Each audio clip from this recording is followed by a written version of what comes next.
Jasmine, allow me to find you more suitable company, my dear princess.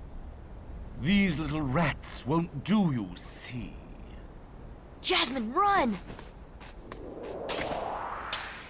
Ah, the boy who holds the key.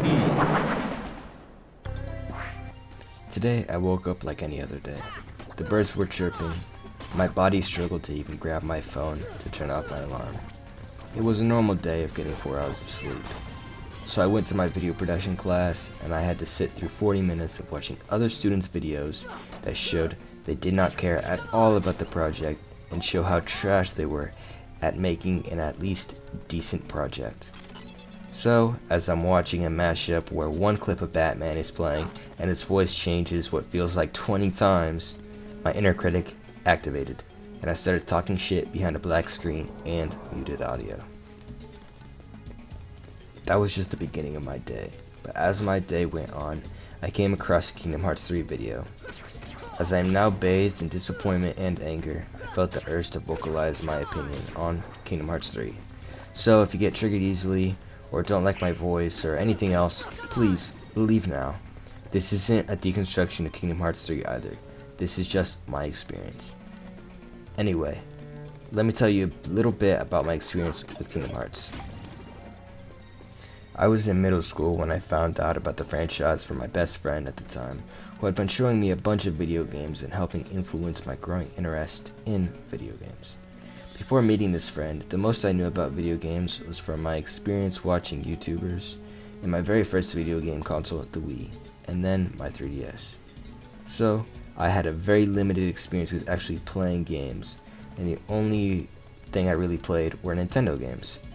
One of the games my friends showed me was Kingdom Hearts Birth by Sleep on his PSP. I was immediately intrigued by the art style and design of the characters. They were young and cool in my eyes back then. I remember going home and watching hundreds of videos on Kingdom Hearts, and fell in love with the games before even playing one of them. I remember my cousin gave me his old PS2 Slim on one of my visits, and then finding out Kingdom Hearts was originally released on the console, I went straight to a gaming store I used to frequent. I bought the original Kingdom Hearts and Kingdom Hearts 2 and ran straight home to set up my PS2 and begin playing. I played for hours that night, but funny enough, I never beat the games, and as I remember back, I think I may have actually played Kingdom Hearts Dream Drop Distance first. Even though I would go to beat these games years later, I got a poster of Kingdom Hearts 2 in my room, and was labeled the Kingdom Hearts guy by all my friends. Kingdom Hearts was, and still is in some ways, very special to me, and my memories, the aesthetic of those games, bled into my everyday, and I loved it. I was obsessed, addicted even, and I don't remember the exact year I stopped playing Kingdom Hearts, but I remember my love for it never waning. I eventually moved on to other games, and when I met my next group of friends, they convinced me to get a PS4, and I grew to love other games like Infamous, Rainbow Six Siege, Spider-Man PS4, and Arkham Knight, with almost the same amount of love. When the HD remixes came out, I remember day one buying Kingdom Hearts 1.5 plus 2.5, and I even bought Kingdom Hearts 2.8. I was able to start over again with the games I had been playing a few years earlier, and relive many of the moments like it was my first time. Eventually, Kingdom Hearts 3 was announced, and I remember reacting to it while I was with two of my really close friends in a PS4 party. As I watched the trailer, I remember crying and screaming in joy. Of course, I was teased about my passion for the series vigorously after that, but I didn't care. I was hyped. I watched many trailers and continued completing my playthroughs of the games in anticipation. Eventually, the release date came, and I remember begging my mom to keep me home from school. She let me. The reasons are too personal to bring up, but she took me to go grab the copy from GameStop. When we arrived home, I remember sitting in my room, lit up by the orange afternoon sun, carefully opening the package and admiring everything I got with the deluxe edition. I eventually popped in the disc and started playing. Those first few hours were magnificent. As I started my adventure with Sora, Donald, and Goofy, I was blown away by how far the series had come from the PS2 to the PS4.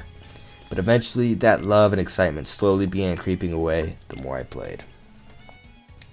My first disappointment was with Olympus. As I started playing that level, I began as awestruck and giddy.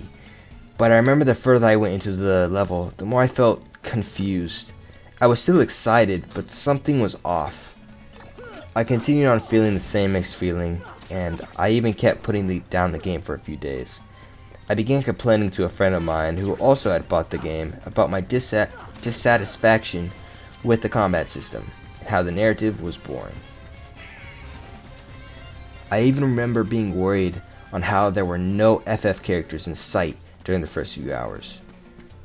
But that ended up coming true. I was sad. I really wanted more Final Fantasy characters in the game. Everything hit a peak in the Tangled World and Monstropolis. I then realized how unfocused the story was. Even though the formula of the game doesn't diverge much from the standard formula of the original games, I realized that I had no attachment to Sora gaining the power of awakening. And I completed 99% of Dream Drop Distance's story. That was my first or one of my first Kingdom Hearts games, so I should care about Sora's quest of gaining the power of awakening. At least in theory. Everything just felt off though. I didn't hate the worlds, but many of the worlds had me feeling indifferent, and the Frozen world was just straight up boring to me. It was definitely my least favorite. The Pirates of the Caribbean world was a mixed bag for me. I liked the fact it was like its own little open world, and I kinda like pirates, so I thought that was cool, but I have no desire to replay the world after completion. The Big Hero 6 world was another big letdown. I was a fan of the movie, and the world felt like a long, drawn-out side story that was just a slog. Everything was empty, the story was boring and long and drawn out like a side story. I remember I would have to force myself to continue on in some parts of the game, which was strange because my friend who was playing the game at the same time as me was beating the game before me and was doing multiple playthroughs. He even got the Ultima weapon and was giving me tips on how to get it. He seemed like he was enjoying it a lot more than I was. Eventually, I went on a hiatus from the game for a few months.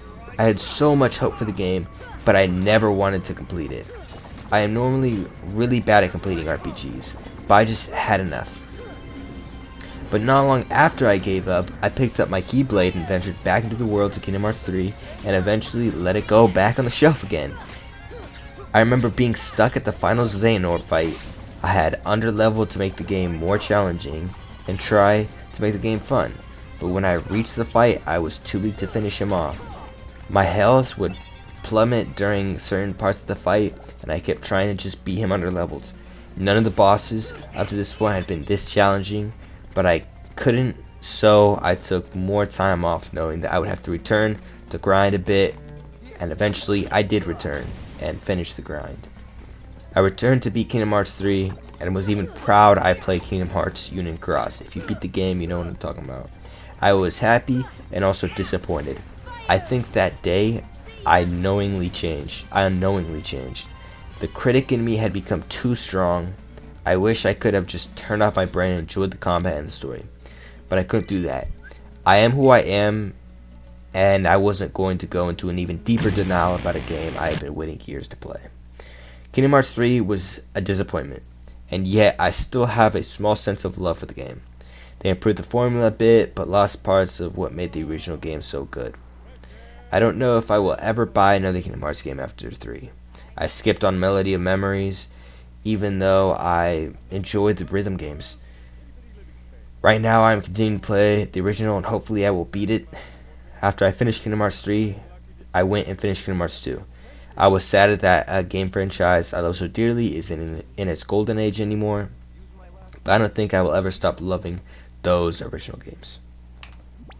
You do that? Genie, it's a promise.